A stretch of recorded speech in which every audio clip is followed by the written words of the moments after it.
መጽሐፍ ቅዱስ ሲናገር በመክብብ መጽሐፍ ሁላችንም የምናውቀው ምዕራፍ 3 ላይ ከቁጥር 1 እስከ 8 አንድ ቃል አለ። ለሁሉ ጊዜ አለው ይላል። ለሐዘን ጊዜ አለው፣ ለትካዜ ጊዜ አለው፣ ለነዚህ ጊዜ አለው፣ ለመሳቅ ጊዜ አለው፣ ለደስታ ጊዜ አለው። ዛሬ የደስታችን ቀን ነው። ኢየሱስ ጌታ ነው። እስኪ ዛሬ የደስታ ቀን ነው ብሏል። ኢየሱስ ጌታ ነው። መጽሐፍ ቅዱሳችን መዝሙር 118 ቁጥር 24 ላይ ሲናገር እግዚአብሔር የሰራት ቀን ይልና መቼ ይላል? እቺ ናት። ስለዚህ በእርሷ ምን ይበለን ይላል? ደስ ብሏችኋል ወይ? እስቲ ለጌታ ክብር ለስሙ ይሁን። ኢየሱስ ጌታ ነው። ጥቂት ደቂቃ አይደለም ይዛችሁ ኦልሬዲ ፕሮግራማችን ከታሰበለት ሰዓት አኳያ ሄደናልና አጭር መልእክት ለማስተላለፍ ነው። ጌታም ይረዳኛል። እግዚአብሔርን ቃል ባጭሩ ማስተላለፍ ከባዱ ስራ ነው፣ ግን ጸጋዋል። እግዚአብሔር ቃል በብዙ ይጠቅመናል፣ በብዙ ያሻገረናል። ክብር ለስሙ ይሁን። ሃሌሉያ። መጽሐፍ ቅዱስ ስለ እግዚአብሔር ፍቅር ይናገራል እና አንዳንድ ጸሐፊዎች እንደ ሲኤስ ሉዊስ አይነት ሰዎች 4 አይነት ፍቅር አለ ይላሉ። የመጀመሪያው ጾታዊ ፍቅር ነው። ቀጥሎ የቤተሰብ ፍቅር ነው፣ በቅደም ተከተል ሳይሆን ደስ ቁጥር 1 2 ለማለት ነው። ሶስተኛ የጓደኛሞች ፍቅር ነው። አራተኛው የእግዚአብሔር ፍቅር ነው። ይሄ እግዚአብሔር ፍቅር ምን ተብሎ ይጠራል? የምታውቁት ከሆነ አሜን፣ ኢየሱስ ጌታ ነው። ይሄ አጋፔ የተባለው ፍቅር ምን አይነት ፍቅር ነው ሲባል ቅድመ ሁኔታ አንኮንዲሽናል የሆነ ቅድመ ሁኔታ የሌለው ቅድመ ሁኔታ ያልገባበት የእግዚአብሔር ፍቅር ነው። ኢየሱስ ጌታ ነው። ስለዚህ እግዚአብሔር ቃል ሲነግረን ምን ይላል? እግዚአብሔር አንድያ ልጁን እስኪሰጥ እንዲሁ ዓለምን ወዷል። ስለዚህ እሱ ለኛ ያለውን የራሱን ምን እንዳሳየ ፍቅር እንዳሳየ መጽሐፍ ቅዱስ ይነግረናል። ከሱ የጀመረ ፍቅር እግዚአብሔር ለኛ አለ። ከኛ ስራ ያልጀመረ ከኛ ጉብዝናና ድካም ያልተነሳ ግን እግዚአብሔር ለኛ ያለውን ያንኑ ፍቅር ገልጧል። ኢየሱስ ጌታ ነው። ሮሜ 5 ቁጥር 8 ላይ ማለት ነው። ገና ኃጢአተኞች ሳለን ክርስቶስ ስለኛ ሞቷል። ስለዚህ እግዚአብሔር ለኛ ያለውን የራሱን ፍቅር ያስረዳል። ክብር ለጌታ ይሁን። በጣም የምታውቁት ቀላል ግን ሁልጊዜ ሊነገር የሚገባን ቃል ነው የምናገረው። ዛሬ በፊታችሁ ሆኜ ብዙ እንድትናገሩ አዛችኋለሁ ወይም እላችኋለሁ። በቅንነት ታዘዙኝ። እስኪ እግዚአብሔር በሏል። ደካማና ኃጢአተኛ ሳለው ስለ እኔ ሞቶልኛል በሉ እስኪ። ይሄ የሚያሳየው በሉ እስኪ እግዚአብሔር ለእኔ ስለ እኔ በሉ እስኪ ያለውን የራሱን ፍቅር ነው በሉ እስኪ። ከብርታቴ አልጀመረም በሏ፣ ከደካሜም አልጀመረም በሉ እስኪ፣ ከችሎታዬም አልተነሳም። ግን እሱ ራሱ ጋር ባለ ፍቅር በሉ እስኪ፣ እኔ ራሴ የማላውቀው በሉ እስኪ፣ ግን እሱ የሚያውቀው በሉ፣ እሱ ጋር ያለ ፍቅር በሉ እስኪ ልጁን እንዲሰጥ አድርጓል። ይህንን ፍቅር መረዳት በጣም ከባድ ነው።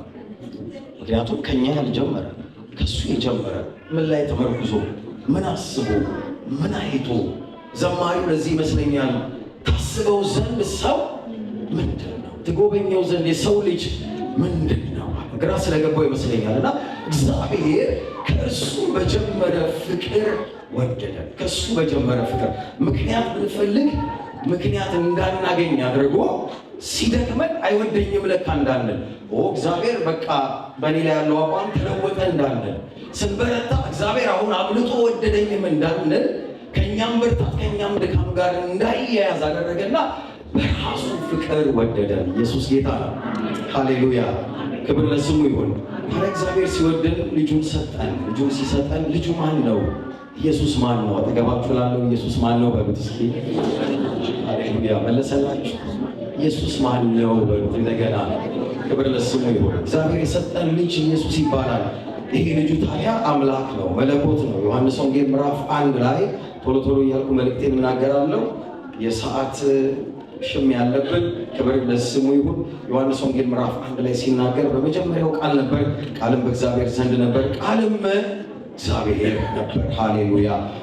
ይህ በመጀመሪያው በእግዚአብሔር ዘንድ ነበር፣ ሁሉ በእርሱ ሆነ፣ ከሆነውም አንዳች ያለ እርሱ አልሆነም አለና ከዛስ በእርሱ ሕይወት ነበረች፣ ሕይወት የሰው ብርሃን ነበረች ይላል። ክብር ለጌታ ይሁን። ሃሌሉያ። ኢየሱስ ብርሃን ነው በሏ። የበራልኝ የእግዚአብሔር ብርሃን በሉ እስኪ። ክርስቶስ ኢየሱስ ነው በሉ እስኪ። ሃሌሉያ። እግዚአብሔር የሰጠን የድንቅ ስጦታ ራሱ አምላክ የሆነውን ልጁ ነው። ኢየሱስ ጌታ ነው። ስለዚህ ልጁ አምላክ ነው። ልጁ ወይም ልጅ ብለን የምንጠራው ክርስቶስ ኢየሱስ አዳኛችን ነው። መጽሐፍ ቅዱስ ሲናገር በዘካርያስ መጽሐፍ ምዕራፍ 13 ቁጥር 11 ላይ በተስፋ ቃል እንዲህ ይነግረናል። እነሆ የዳዊት ቤትና የኢየሩሳሌም ነዋሪዎችን ከኃጢአትና ከእርኩሰት የሚያነጻ ምንጭ ይከፈታል። ኢየሱስ ጌታ ነው። ሃሌሉያ። ዘካርያስ 13:1 ላይ እግዚአብሔር እንደዚህ ተነበየና ቀጥሎ በማቴዎስ ወንጌል ምዕራፍ 1 ቁጥር 21 ላይ ሕዝቡንም ከኃጢአት ያድናቸዋልና ስሙን ኢየሱስ ትለዋለህ። ኢየሱስ ጌታ ነው። ሃሌሉያ። የሰውን ኃጢአት ያጠበ ምንጭ የኢየሱስ ደም ቀርቦልናል። ሃሌሉያ። ስለዚህ ደም ክብር እስኪ በጌታ ፊት እናጨብጭብ። ደስ ካለ እኛን ያነጻን፣ እውቀት ያላነጻን፣ ገንዘብ ያላነጻን፣ ችሎታ ያላነጻን፣ መማር ማወቅ፣ መስራት፣ ነገሮችን ማድረግ ፓወር ያላነጻን ያልቀየረንን ሰዎች ግን እግዚአብሔር አንድን ምንጭ ከፈተ። ይሄ ምንጭ ኢየሱስ ደም ይባላል። ሃሌሉያ። ከዚህ ምንጭ የተነሳ ተቀድሰናል። ከዚህ ምንጭ የተነሳ ነጽተናል። ሃሌሉያ። ክብር ለስሙ ይሁን። ኢየሱስ ጌታ ነው። ታዲያ ልጁ ለምን መጣ? አንደኛ ሰው ሁሉ ኃጢአትን ሰርቷል። ስለዚህ ምን ጎደለው አለ መጽሐፍ ቅዱስ ሮሜ 3 ቁጥር 24 ላይ ሲናገር ሰው ሁሉ ኃጢአትን ሰርቷል። ምን ጎደለው? እጅግ ጎደለ ይላል፣ መኪና ጎደለ ይላል፣ ህንፃ ጎደለው። ኖ ሰው ሁሉ ኃጢአትን ሰርቷል። ስለዚህ ምን ጎደለው ይላል? የእግዚአብሔር ክብር ጎደለው። ወገኖቼ ምንም ልንሆን እንችላለን፣ ምንም ሊኖረን ይችላል።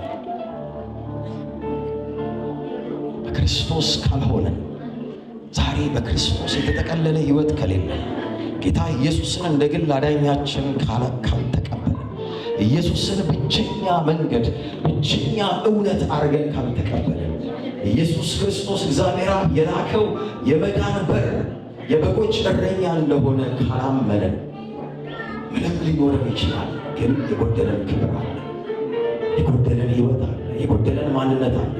ሰው ሲወድቅ ሀብት አላጣም። ሰው ሲወድቅ ተምሮ ዲግሪ መቻል ፒኤችዲ ፕሮፌሰር መሆን አላጣም። ሕንፃ መስራት አላጣም። ታውቃላችሁ ቃየል ወንድሙን ከገደለ በኋላ ወጥቶ ከተማ ሰርቷል። አልሰራም? መጽሐፍ ቅዱስ ይላል ወጥቶ ከተማ ሰራ ይላል እኮ። ኃጢአተኛው ቃየል ከተማ ሰርቷል። በደለኛው ቃየል ለማፍሳሹ ቃየል ከተማ ሰርቷል። አጠገብ ያለው ንገረው፣ ሕንፃ ይድነቅ በሉት እስኪ፣ ከተማም ተሰርቷል በሉት እስኪ።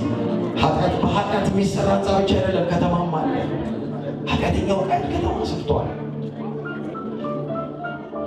ከተማ ሕንፃ አይደለም ማወራው፣ ቤት አይደለም ማወራው፣ ከተማ ሰርቷል።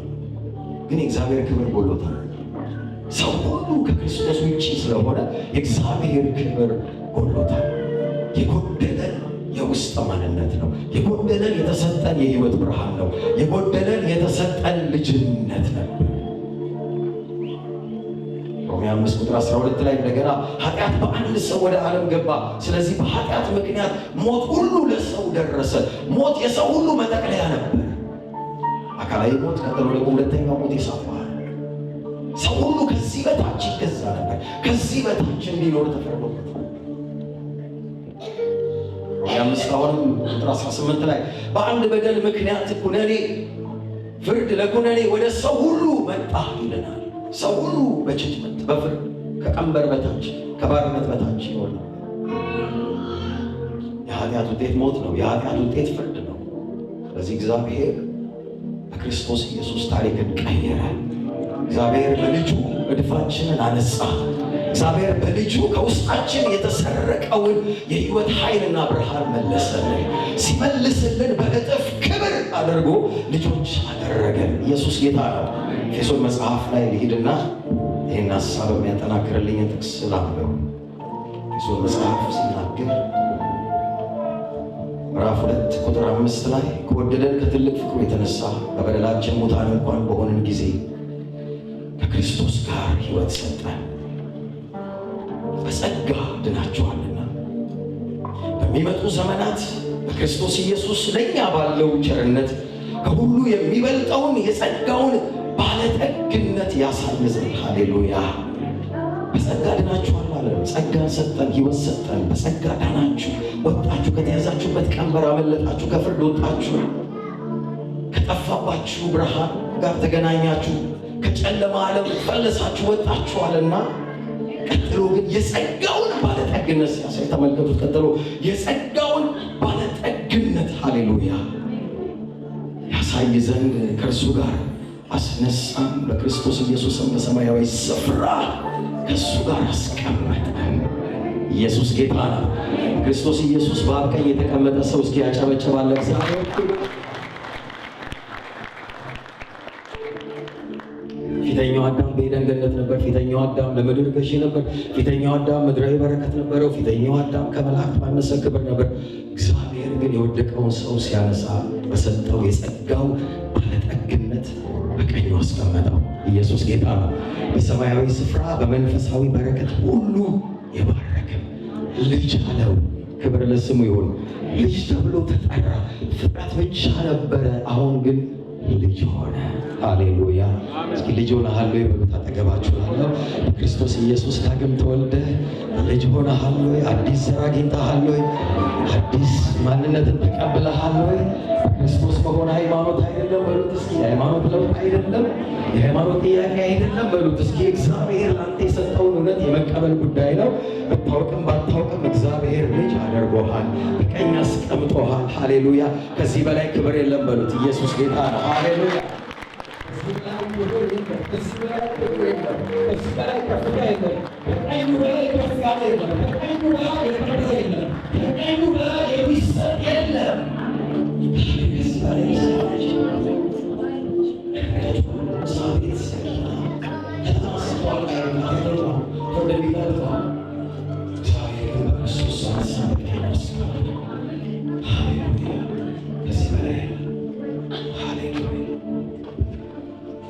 ከዚህ የሚበልጥ ፍቅር የለም።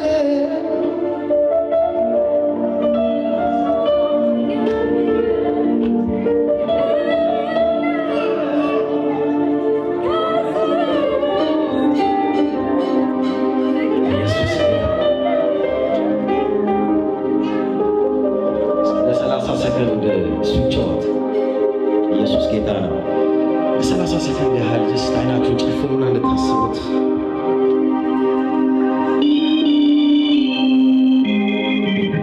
በቀኙ የተቀመጠ እግዚአብሔር የወደደው በዚያ እግዚአብሔር ያከበረው በዚያ ሃሌሉያ።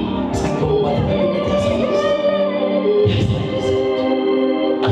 ዘንድ ከሱ የጀመረ ፍቅር ከሱ የተነሳ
ኢየሱስ ጌታ ሃሌሉያ።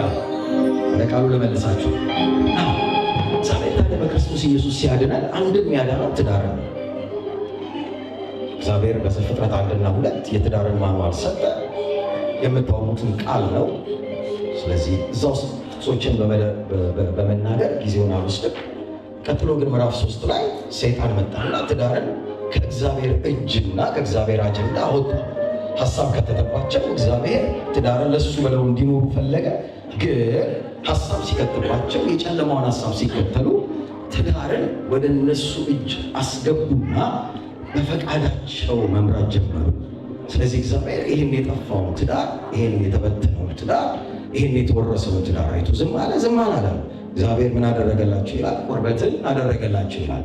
የመጀመሪያው በመስዋዕት የሚደረግ የደህንነትን ስራ እግዚአብሔር በምልክት ሲያሳያቸው እግዚአብሔር መቼም ቁርበት ከምንም ከሆነ ከድንገተኛ ነገር አይመጣምና እግዚአብሔር ያረደው የሰዋው ነገር አለ። ያንን አገለደመላቸው። ሳክሪፋይስ እንደሚጠብቅ እግዚአብሔር ከሴቲቱ የሚወለደው ዘር ራሱን እንደሚቀጠቅጥ ምሕረት እንደሚሆን ደህንነት እንደሚሆን እግዚአብሔር ቃል ገባ። ዘፍጥረት 3 ላይ የተነጠቀውን ያንን ትዳር እግዚአብሔር በመስዋዕቱ አስመለሰው። ኢየሱስ ጌታ ነው። ሃሌሉያ! ኢየሱስ ጌታ ነው። ኤፌሶን መጽሐፍ ምዕራፍ 5 አንብቤ መልእክቴን ወደ ማጠቃለል እመጣለሁ። ሃሌሉያ! ክብር ለጌታ ይሁን። ኤፌሶን መጽሐፍ ምዕራፍ 5 ላይ ሲነግረን ሐዋርያው ጳውሎስ እንዲህ አለ፣ ለእያንዳንዳችሁ በክርስቶስ ፍርሃት የተገዛችሁ ሁኑ። ሚስቶች ሆይ ለጌታ እንደምትገዙ ለባሎቻችሁ ተገዙ። ክርስቶስ ደግሞ የቤተ ክርስቲያን ራስ እንደሆነ እርሱም አካሉን የሚያድን እንደሆነ ባል የሚስት ራስ ነውና፣ ዳሩ ግን ቤተ ክርስቲያን ለክርስቶስ እንደምትገዛ እንዲሁ ሚስቶች ሆይ ደግሞ ለባሎቻቸው ይገዙ። ባሎች ሆይ ክርስቶስ ደግሞ ቤተ ክርስቲያንን እንደወደዳት ሚስቶቻችሁን ውደዱ። በውሃ መታጠብና ከቃሉ ጋር አንጽቶ እንዲቀድሳት ስለ እርሷ ራሱን አሳልፎ ሰጠ።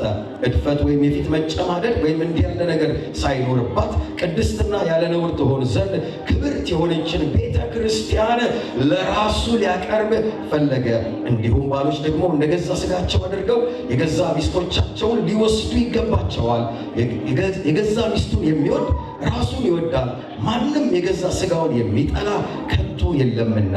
ነገር ግን የአካሉ ብልቶች ስለሆነ ክርስቶስ ደግሞ ለቤተ ክርስቲያን እንዳደረገላት ይመግበዋል፣ ይንከባከበዋል።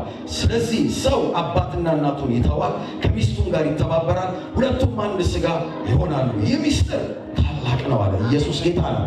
ሃሌሉያ! ኢየሱስ ክርስቶስ ዳግም ጋብቻን ሲያድስ ያደሰበት መንገድ መስቀል ይባላል። ኢየሱስ ክርስቶስ የቤተ ክርስቲያን ራስ የሆነው በመስቀል አልፎ ነው። ክብር ለጌታ ይሁን። በመስዋዕቱ ራስ ሆነ። ስለዚህ ጋብቻ ወንዱ ራስ ሴቷ አካል ሆና የምትኖርበት ከሆነ በዚያ የመስቀል ጉዞ ውስጥ ኢየሱስ እንዳለፈ አልፈው አካልና ራስ ይሆናል። አሜን ነው ወይ? ኢየሱስ ጌታ ነው። ራስና አካል መበላለጥ አይደለም። ኢየሱስ ክርስቶስ በአንደኛ ቆሮንቶስ ምዕራፍ 11 ላይ ሲነግረን ስለ ጌታ ኢየሱስ ምን አለ? የሴት ራስ ወንድ ነው፣ የወንድ ራስ ክርስቶስ ነው፣ የክርስቶስ ራስ እግዚአብሔር ነው አለ። ስለ መበላለጥ አልተናገረም። በሥላሴ ውስጥ መበላለጥ የለም። ግን በትህትና ስለሆነ መገዛት የተናገረው ወንድና ሴት ተበላልጠዋል አይልም። ስላነሰች አልመጣችም፣ ስለጎደለበት አይደለም የመጣችው። በእግዚአብሔር ዕቅድ ውስጥ ሁለቱም አንድ ላይ ታስበዋል። ቅደም ተከተላቸው ወንዱ ትንሽ ጊዜ እንዲኖረውም ነው፣ ከእግዚአብሔር ጋር ቆይታ እንዲኖረው ነው። የጥበቃ ጊዜ፣ የዝግጅት ጊዜ፣ የመማር ጊዜ ስለሚያስፈልገው ነው ከሚሰጠው ኃላፊነት አኳያ። ክብር ለጌታ ይሁን። ስለዚህ አሁን ዛሬ የምንባረከው ይሄ ጋብቻ፣ ዛሬ የሚገቡበት ይሄ ትዳር ኢየሱስ ሞቶለታል። ሃሌሉያ! ኢየሱስ ሞቶለታል። ይህንን ትዳር ለማቆም ክርስቲያናዊ ትዳር በምድር ላይ እንዲቀጥል፣ ትውልድ እንዲቀጥል፣ ቤተ ክርስቲያን ክርስቶስ ራስ እንዲሆንላት፣ ክርስቶስ ራስ የሆነላቸው ቤተሰብ ያስፈልጋታል። ይሄ ትዳር ይህንን ሊተርክ ነው የሚመሰረተው። ሃሌሉያ! መልኩን፣ ምሳሌውን፣ ስልጣኑን ሊተርክ ነው የክርስቲያን ትዳር። እንዴት ይኖሩታል? ሁልጊዜ ወደ መስቀሉ በመምጣት ከራሳቸው በመውጣት በመስቀሉ አልፎ ለቤተ ክርስቲያን ራስ እንደሆነ ወንድማችን በመስቀሉ እያለፈ እሱነቱን እየጣለ በክርስቶስ እየሆነ ራስ ይሆናል። ቤተ ክርስቲያን በመስቀል በኩል አልፎ የክርስቶስ አካል እንደሆነች እሷን በመስቀሉ እያለፈች አካል ትሆናለች። ክብር ለስሙ ይሁን። ክብር ለስሙ ይሁን። እግዚአብሔር ትዳርን ፈውሷል። እያንዳንዳችንን ብቻ አይደለም ያዳነው፣ ትዳርንም ፈውሷል፣ ቤተሰብን ፈውሷል፣ ትውልድን ፈውሷል። ክብር ለስሙ ይሁን። ይህንን ጌታ ይህንን አምላክ የማያውቅ ያልተዋወቀ ከዚህ ጌታ ጋር ህብረት የሌለው ሰው ዛሬ ምናልባት ሰርግ ተጠርቶ ሊሆን ይችላል። ይሄ ሰርግ በምድር ላይ ያለ መንፈሳዊ ይዘት ያለው ስርዓት ነው። በጥሪ ካርድ መተናል፣ ሴሌብሬት እናደርጋለን። ግን አንድ ሌላ ሰርግ አለ፣ የበጉ ሰርግ።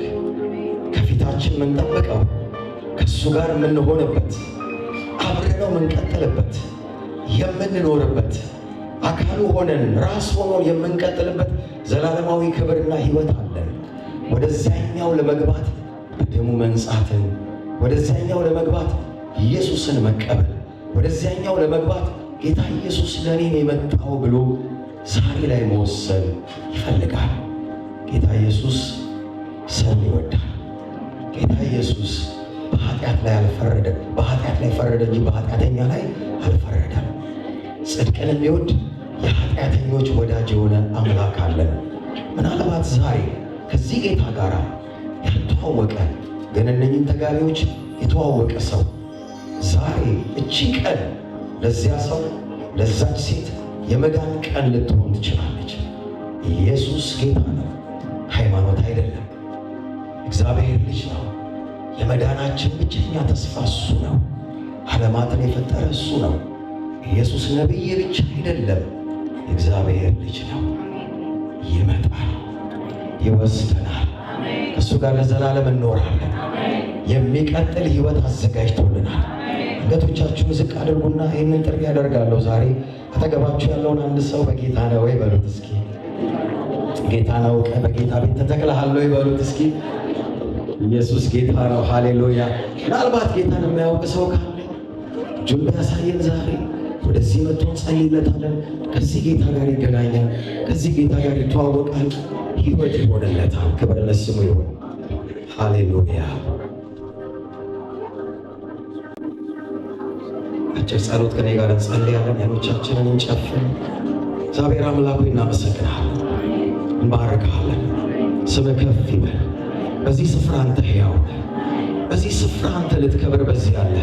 በዚያ በቃና ዘገሊላ የተገኘህ አምላክ፣ ተገኝተህ የባረክ እግዚአብሔር፣ ድንቅና ተአምራትን ያደረግህ አምላክ ዛሬም በዚህ አለ። ዛሬም በዚህ ሕያው ነህ። ዛሬም በዚህ ነገራችንን በተአምራት ትቀይራለህ። ዛሬም በዚህ በጸጋህ ትነካናለህ። ዛሬም መንፈስ ሕያው ሆኖ በዚህ ይንቀሳቀሳል። ዛሬም በጌታ በኢየሱስ ስም ክብር ሁሉ ለስምህ ይሆናል። ጉልበት ሁሉ ለአንተ ይንበረከካል። ምላስ ሁሉ አንተን ያመሰግናል። ደግሞ ከፊት የሚጠብቀን የበጉ ሰርግ አለ። ነፍሳችንን በደምህ አንጽተን ዘወትር በፊትህ እየሆንን በመቀደስና በጽድቅ እየተከተልንህ በዚያ ስፍራ ከአንተ ጋር ዘላለማዊ የሆነ ሕይወትን ተካፍለን ልንቀጥል በጌታ በኢየሱስ ስም የወሰንን ሕያዋን ቅዱሳን በዚህ ያሉና አመሰግንሃለሁ። እግዚአብሔር አምላክ ሆይ በመገኘትህ ይህ ቤት ይባረክ፣ በመገኘትህ ይህ ትዳር ይባረክ፣ በመገኘትህ መሰብሰባችን ይባረክ። የተከፈተ ሰማይ ይሆንልን። ቃልህ በእውነት በልባችን ላይ ይተከል። ምናልባት ከአንተ ጋር ያለን ህብረት በአንድም በሌላም ደብዝዞ ቢሆን ዛሬ በጌታ በኢየሱስ ስም መታደስ ይሆን። ዛሬ መታደስ ይሆነ። ዝገትሽን አጠራለሁ እንደሚል ቃል በጌታ በኢየሱስ ስም መጥራት ይሆነ። ዛሬ በጌታ በኢየሱስ ስም ይታደስ። ዛሬ የኪዳን መታደስ ይሆነ። በተለያየ ድካም ላሉ ዛሬ ኃይል ይሆንላቸው። ዛሬ ጸጋ መካፈል ይሆንላቸው። የስም ኃይል ያገኛቸው። ጸጋ በላያቸው ላይ የሆነ 7 እጥፍ መበርታት ይሆንላቸው በጌታ በኢየሱስ ስም። እግዚአብሔር አምላክ ስም በተጠራበት ያውነት አለ፣ መንፈስ አለ። እናመሰግናለን፣ ባርካለን። ሁሉ ለክብር ይሁን በጌታ በኢየሱስ ስም አሜን።